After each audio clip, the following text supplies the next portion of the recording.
Welcome to your magic moon message. This is the peace dealer.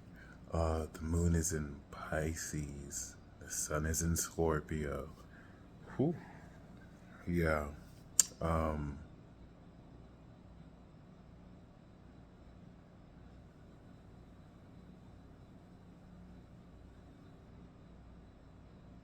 That's it. That is the magic moon message for this moon in Pisces transit. I hope you understood and this speaks to you, albeit some of you don't speak fairy, so you probably didn't hear what I said.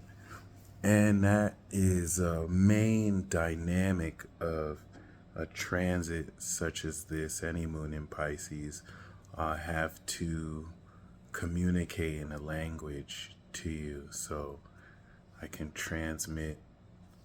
Some of you could probably read minds, but we have words that represent symbols. So, in order to get to you what was in my mind and imagination, I have to communicate that to you right now. And that's going to really shift more of your experience of unseen metaphysical mechanics that go into your more intimate relationships and connections with other people. While in the beginning, I pretty much said nothing, I really said everything. I just didn't use words to communicate it. I was really doing nothing. No, I was really just silent. And I'm not going to say in that silence is a lot of wisdom, but understanding the metaphysical mechanics, the unseen mechanics of wisdom, and given that Scorpio is the occult and it's hidden. Let's say after a transit like this,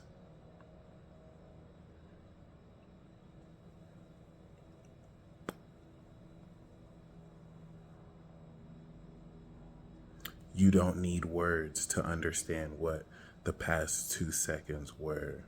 And it's going to help you dive deeper into psychoanalytical, transformative awareness of applying such a principle to your dealings with others. And that's what really shifts the perspective to prepare for you to integrate and apply this perspective of your belief towards who you feel you are in Aries and tie all of this together, preparing for the full moon. Once again, I do want to make this a little bit confusing just to deviate between maybe your critical brain's function versus more your intuition, an intuitive function that may run non-linearly. And after this moon in Aquarius that balanced this hidden wisdom, this wisdom of your experiences with knowledge that can prepare to integrate this transformation.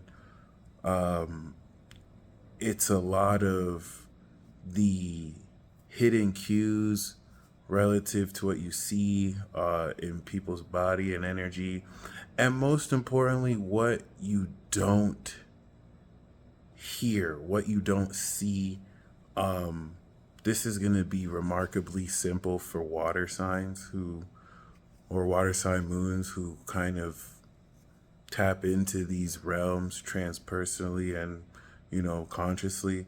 But yeah, there is, and it's not the easiest to put into words, but a strange mechanism that while integrating this full expression of your intense emotion through your imagination will maybe indirectly reveal to you, tying together all facets of your senses in order to have you perceive beyond an experience.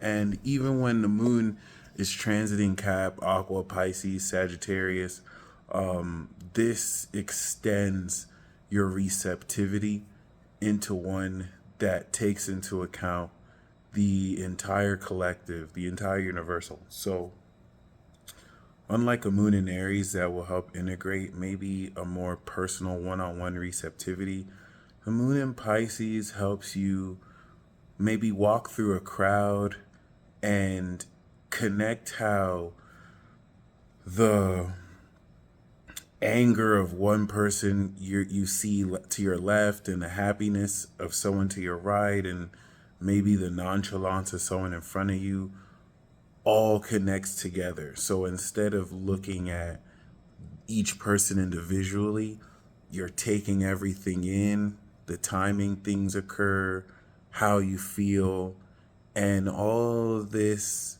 is being processed within like microseconds, picoseconds. So we're talking about phenomena that's beyond you to like practically and critically process, in that it happens faster, longer, beyond, within your range.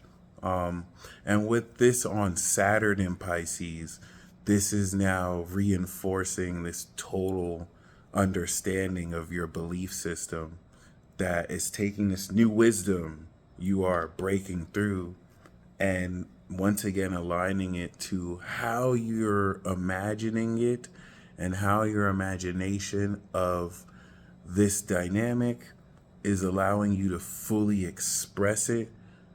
But the full expression of this in Pisces requires your imagination.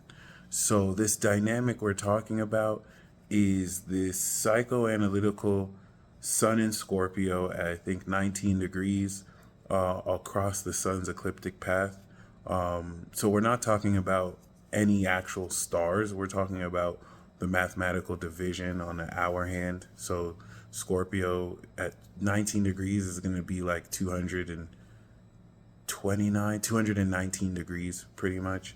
No, that would be 9 degrees. So yeah, 229 degrees. Yep, because Sag is 240. And this dynamic is the transformation of your relationships relative to, of course, like consider that. I'm going to use the elections as an example. Scorpio is where you draw boundaries, expressing your values and your worth. Libra is where we make agreements and partnerships. And Scorpio is where we draw boundaries. And you're seeing a bunch of people cut people off of relationships, transform who they trust because of recent decisions made. And that's an idea you can use to understand, how intimate or deep or intense an energy like this gets. So given that since April, you activated a new character, which you do every year, but relative to the last 2 years, you've leveled up. October, you spent 6 months cultivating this character. You've unlocked it in October.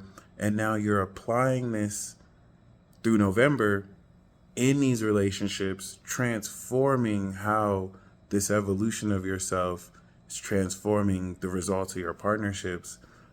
Now the moon in Pisces is having you fully express this transformation through a total understanding of everything you believe can be applied to this transformation, to this wisdom you are actively gaining. Wisdom that comes from results of your habits and past actions. And most importantly, faith in the unseen relative to how you believe you taking these actions and drawing boundaries will advance relationships, change and transform social dynamics. And a great way to look at this is 6 months ago when the sun was in Taurus and the moon was in Virgo. So 6 months ago, we were reactivating our sense of value and worth within ourselves.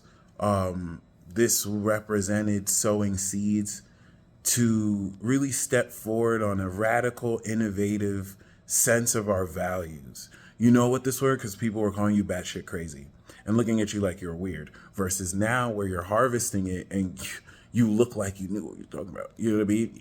You've returned on your investment. Okay. So why that's very significant is because now at a Taurus level in May, with the moon in Virgo, we're coming into a real social dynamic. We're coming into an analytical, by the numbers, crunched understanding of our value.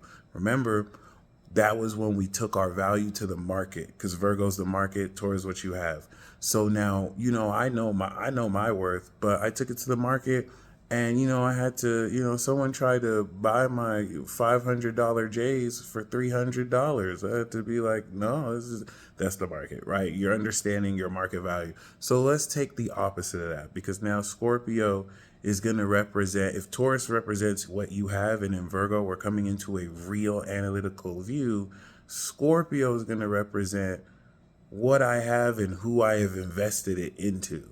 Who has, after Libra, made an agreement of said market value. And unlike Virgo, which is the analytical understanding, Pisces is a metaphysical understanding. So now, unlike Virgo that gives us analysis, we don't need to believe that there's 4 cups on the table. You can count there's 4 cups.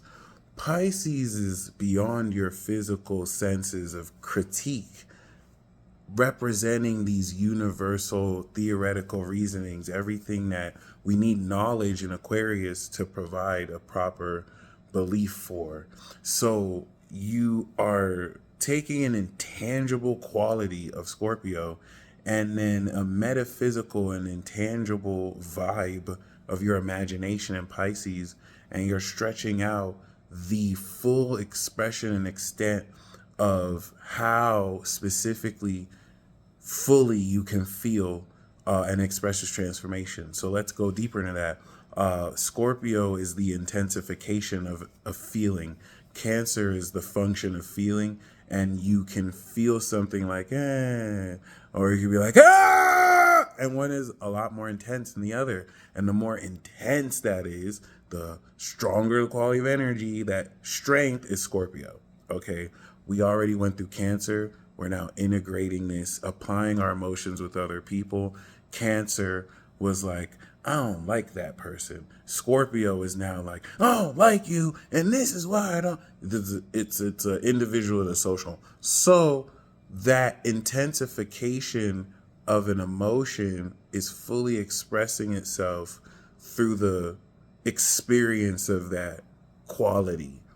And this is where you are understanding how to shift your beliefs, because you are psychoanalyzing the breakthrough of the development you've made over the past 6 to 3 years. I told you so tore apart. Some of you are saying I told you so, and this allows you to really reflect on how what you previously believed, how this reinforces this integrity of beliefs. Or maybe not. Maybe you may be understanding how certain beliefs you've had don't really align with what's been really proven or what's happening, and now you have an amazing understanding for how to change that. So whether you're changing or maintaining that depends on what results you've gotten, and this is going to prepare for you to fully integrate that coming into the moon in Aries. Because now the purpose of this, as this goes through Neptune, is going to be sextiling Uranus, granting more practical innovation of these reinforced beliefs, and it's squaring Gemini, which now once again challenges this, so much more information that you're having to integrate with this. So you're going to understand how this is really matched with it. But this is going to really transcend now more understanding for you to believe relative to this update, so that when the moon goes into Aries, you apply this change of belief or maintenance of belief into who you feel you are. Belief affects the self-concept of who you believe you are. That understanding of who you are is going to integrate into this new transformation state, this new wisdom. And then on the full moon, you're going to be filthy rich. Okay, so I hope you enjoy that, and until next time.